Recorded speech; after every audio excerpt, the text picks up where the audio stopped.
Good morning, everybody. Welcome to today's Reading the Red this Monday morning. And the sun is still asleep, it seems. I don't think it's going to come out today, but it's still going to be reasonably warm. Mark chapter 14 and verse 41. And he came a third time and said to them, and then written in red, "Are you still sleeping and resting? That is enough.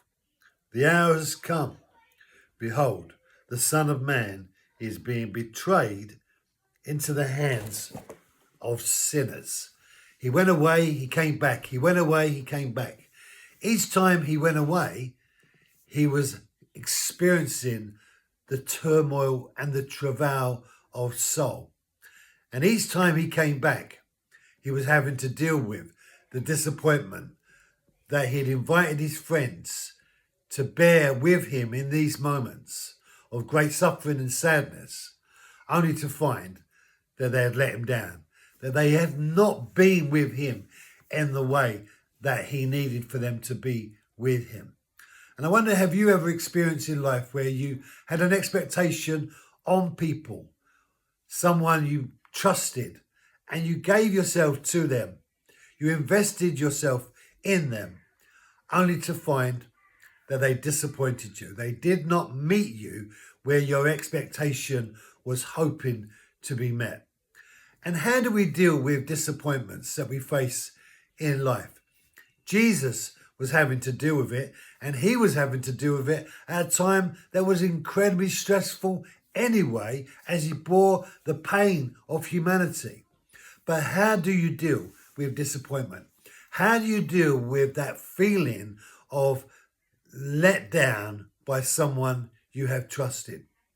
Brothers and sisters, life is filled with ups and downs, and part of those ups and downs are people. People will always disappoint you because that's the nature of sin. Relationships break down. We have expectations on each other. And when those expectations aren't met, we then become disappointed. That's not really the problem. The problem is how we deal with the disappointments will determine how we continue in our relationships with the people that we are seeking to have a relationship with. And if we don't deal with those relationships and those disappointments in the right way, God's way, we will find the breakdown in a relationship, and therefore our relationship with that person will disappear, or it will become stagnant. It won't move on from that place. But if we learn to deal with the disappointments in a well-being way, in a way that God deals with them, then we will continue and in fact strengthen, because we will understand. And maturity is about coming to a place of understanding from the other person's perspective.